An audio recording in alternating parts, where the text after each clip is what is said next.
तो आज मैं इस चैनल में इस वीडियो के माध्यम से आप सभी को वैसे बच्चों के बारे में बताना चाहता हूं जो कि बहुत ही चिड़चिड़े होते हैं और लाख मनाने के बावजूद भी वह चुप नहीं होते हैं और अपने ही जिद पर अड़े रहते हैं। लाख कोशिश कीजिए लेकिन जो कहता है वह करवा कर रहता है और डांटते हैं मारते हैं तो थोड़ा और लगता है कि और जिद्दी हो जाता है। तो बच्चे को मारना तो ठीक है नहीं, किसी तरह से मना लेना ही ठीक है। फिर भी यदि नहीं मानते हैं तो किस प्रकार के जिद्दी बच्चे हैं तो कौन सा होम्योपैथिक मेडिसिन दे करके उसे ठीक कर सकते हैं, आज हम वही इस वीडियो में इस चैनल के माध्यम से आप सभी को बताने वाला। तो दोस्तों आप हमारे चैनल पर बने रहें। नमस्कार दोस्तों, मैं डॉक्टर प्रमोद कुमार सिंह आप सभी का मैं अपने चैनल में स्वागत करता हूं। यदि आप हमारे चैनल पर पहली बार आए हैं और अभी तक आप हमारे चैनल को सब्सक्राइब नहीं किए हैं तो दोस्तों सब्सक्राइब कर लें और साथ ही बेल आइकन को भी टच कर दें ताकि जो भी मैं स्वास्थ्य संबंधी वीडियो यूट्यूब पोर्टल पर अपलोड करूं उसका नोटिफिकेशन आपको जरूर मिले। तो सबसे पहला दावा है, हम एंटिम क्रूड और एंटिम टार्ट पर फोकस करेंगे। तो जो इसका बच्चा है एंटिम क्रूड का होगा तो पेट से रिलेटेड होगा, चाहे जो भी खाना खाता होगा उसका जो खाना है पूर्ण रूप से हजम नहीं होता होगा या फिर बदहजमी का शिकार होगा। बार बार खाना तो लेता है लेकिन पूर्ण रूप से खा नहीं पाता है, भूख महसूस होता है लेकिन खाने जाता है तो भूख मारी जाती है। तो उसे हम एंटिम क्रूड दे करके बिल्कुल ठीक कर सकते हैं। वहीं यदि एंटिम टार्ट को देखा जाए तो एंटिम टार्ट का जो लक्षण है वह फेफड़े पर होता है। खांसी हो गया, ब्रोंकाइटिस हो गया या खांसी की अवस्था में स्टेथोस्कोप से यदि छाती को देखा जाए तो घर घर की आवाजें आती हैं। यदि वैसी अवस्था में कोई बच्चा बहुत चिड़चिड़ेपन होता है तो आप एंटीम टार्ट मेडिसिन दे करके उसे बिल्कुल ही ठीक कर सकते हैं और साथ ही उसकी जो खांसी है, कफ है, वह भी ठीक हो जाता है। एक लक्षण एंटीम क्रूड का यह भी है कि यदि एंटीम क्रूड के बच्चे की तरफ देखा जाए या उसको छुआ जाए, टच किया जाए तो वह और घिघियाकर रोना शुरू कर देता है। ये भी एक एंटीम क्रूड का लक्षण है। वहीं पर यदि कैमोमिला को देखा जाए तो कैमोमिला का बच्चा जिद्दी तो होता है, बहुत काफी चिल्लाता है, रोता है, लेकिन यदि गोद में लेकर के उसे घुमाया जाए, टहलाया जाए तो उसे बहुत शांति मिलती है और वह रोना चिल्लाना बंद कर देता है और वह खेलना शुरू कर देता है। वहीं पर यदि शीना होम्योपैथी को देखा जाए तो जो शीना होम्योपैथी का मेडिसिन है, इसका जो बच्चा है इसके पेट में कीटाणु पड़े रहते हैं और रोता रहता है और जब भी देखा जाए तो हाथ से नाकों को या अंगुली डाल करके नाकों से कुड़ेंदता रहता है, खुजलाता रहता है। तो वैसे स्थिति में यदि सीना होम्योपैथिक मेडिसिन उसको दिया जाए तो वह बिल्कुल ठीक हो जाता है।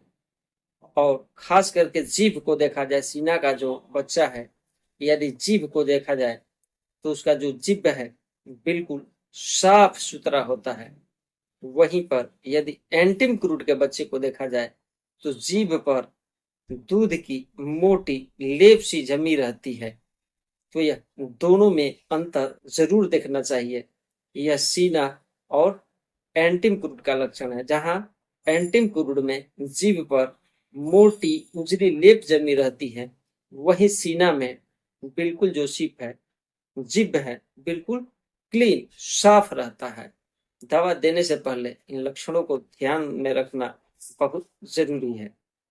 वहीं यदि आयोडम को देखा जाए तो आयोडम जो होम्योपैथिक मेडिसिन है, इसका जो बच्चा है, ऐसा लगता है कि चाहे कितना भी खाना खा ले इसका पेट भरने वाला नहीं है। चाहे कुछ भी दे दीजिए, खाऊं खाऊं करता रहता है। अब भोजन नहीं मिलता है तो चिल्लाया करता है, रोया करता है। और खाने से भी ऐसा नहीं है कि यह मजबूत हो जाता है। चाहे कितना भी खाना खा ले, यह बिल्कुल कमजोर का कमजोर ही नजर आता है। तो इसको भी ध्यान में रखना चाहिए।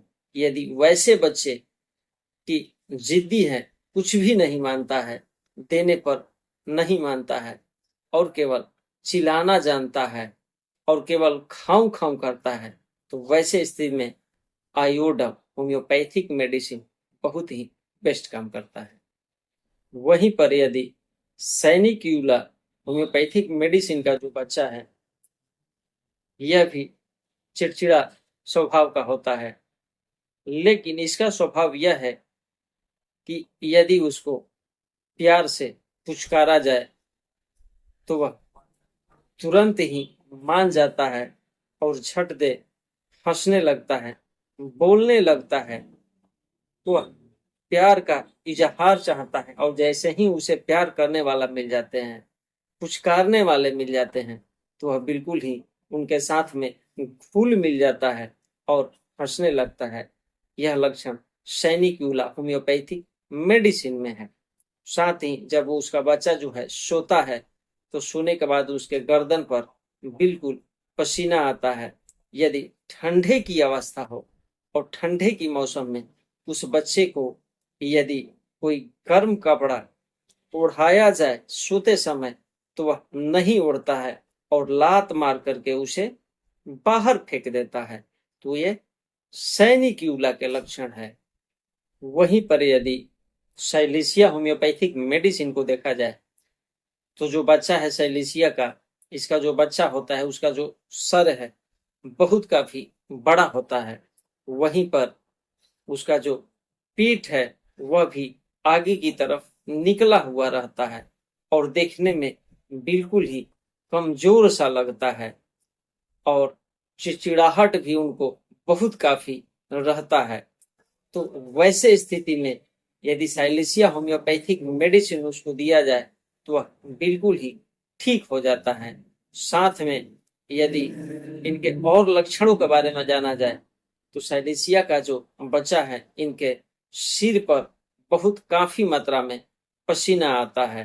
तो दोस्तों, मैं वैसे बच्चों जो कि बहुत ही चिड़चिड़ापन होते हैं, आपको कुछ होम्योपैथिक मेडिसिन के बारे में आपको जानकारी दी। इसके अलावा भी बहुत सारा ऐसे होम्योपैथिक मेडिसिन है जो कि बच्चे जो बिल्कुल चिड़चिड़े स्वभाव के हो जाते हैं उनको ठीक कर सकता है। तो दोस्तों, यह स्वास्थ्य भरी वीडियो आपको कैसा लगा, या आपका बच्चा भी ऐसे स्वभाव का है, जिद्दी है, चिड़चिड़ा है, तो आपका बच्चा चाहे जिस मेडिसिन का हो उसको आप दे करके ठीक कर सकते हैं।